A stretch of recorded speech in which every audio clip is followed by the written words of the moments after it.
Guys, welcome back to my channel. আশা করি তোমরা সবাই ভালো আছো। আমিও খুব ভালো আছি। রোদের জন্য তাকাতে পারছি না, চোখ বন্ধ হয়ে যাচ্ছে। আজকে তো রোদ উঠছে, কালকে তো পুরো অন্ধকার ছিল। হ্যাঁ, আজকে সরস্বতী পুজো, তাই আমি সকাল সকাল স্নান টান করে রেডি হয়ে গেছি।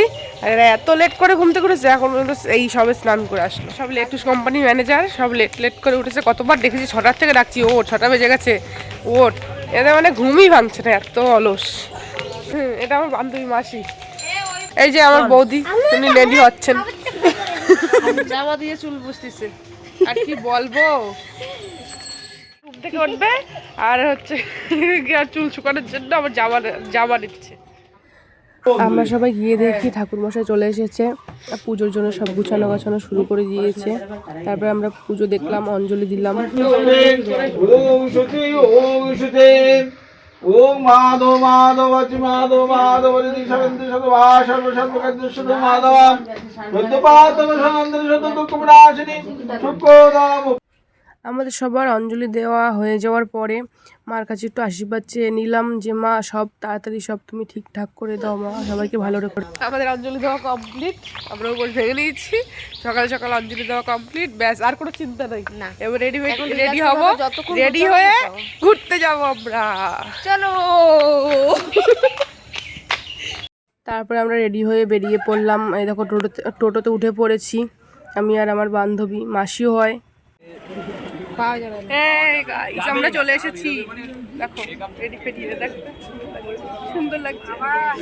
আমরা রেডি হয়ে চলে এসেছি স্টেশনে, যাবো এখন একটু ঘুরতে। তো কেমন লাগছে তোমরা একটু বলো, ঠিক আছে? আমাকে তো দেখো, আমাকে একটু দেখো, দেখা ভালো লাগলে তোমরা কমেন্টে বলো, আমি বলবো না। আচ্ছা টাটা, তোমাদের সাথে পরে গিয়ে দেখা হবে। চলে এসেছি আমরা, এই বান্ধবীরা অনেক কষ্ট করে, ট্রেনে অনেক ভিড়। এটা হচ্ছে আমার একটা দাদা, একটু পোজ দিয়ে নিচ্ছিল, দেখো আমাকে কেমন লাগছে। তারপরে আমরা সবাই এখানে চলে আসলাম। প্রথম তো ভাবছিলাম যে কোথায় যাব, খুঁজেই পাচ্ছিলাম না যে কোথায় যাওয়া যায়। তারপরে ভেবে চিনতে এইখানে চলে আসলাম। তারপরে শুনলাম কি যেটা নাকি বাচ্চাদের পার্ক, বুঝতে পারলা?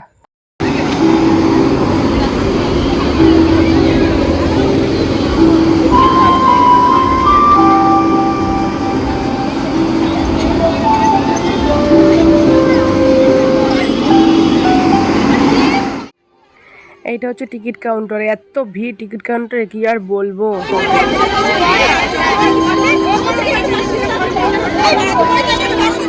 ফাইনালি অনেক কষ্টের পর ভিড় সামলে আমরা ঢুকে পড়লাম পার্কের ভিতরে।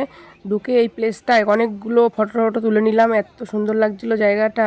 তারপরে আমরা ভিতরে ঢুকে বেশ ভালোই লাগলো, কারণ প্রথমে যেরকম ভেবেছিলাম সেরকম না।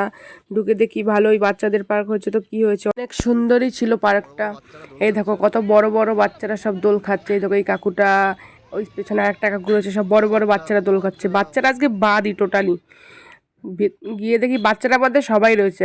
আজকে ছিল সরস্বতী পুজো, তারপর ভ্যালেন্টাইন্স ডে। চারিদিকে শুধু কাপেলস আর কাপেলস, চারিদিকে শুধু ওয়াও আর ওয়াও, শুধু আমরাই সিঙ্গেল গিয়েছিলাম। যাই হোক, বাদ দাও, সিঙ্গেল বলে কি আর মন খারাপ করে কোনো লাভ নেই। দেখো এই দিকটা কত সুন্দর লাগছিল, এদিকে খরগোশগুলো সুন্দর খেলা করছিল।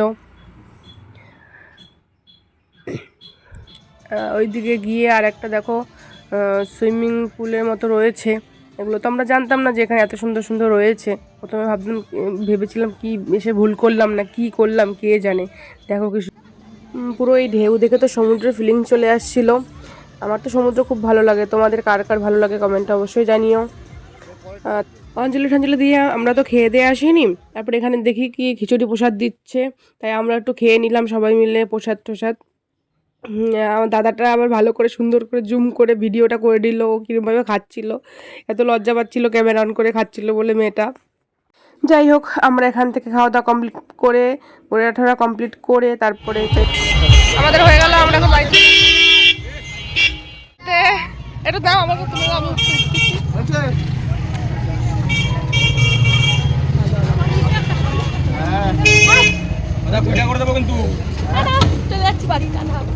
আমরা এখন মোমো খাবো। মোমো এই মোমো সেই। একবার খেলে বারবার খেতে ইচ্ছে করবে। আমরা লাইন দিয়ে দাঁড়িয়ে থেকে এখনো মোমোর দোকান কিছু চালু হয়নি, কিন্তু আমরা দাঁড়িয়ে আছি। জোরে বলতে হবে, শুনতে পাবে না। আমার গলা একটু আসতেই ওর নাকি গলা আসতে, আবার সতীন গলার জোর হচ্ছে গিয়ে ভাটা মাসের মতো, নাকি ওর গলা আসতে। ঝগড়া করার সময় দেখাতে হবে যে কি গলার জোর কাকে বলে।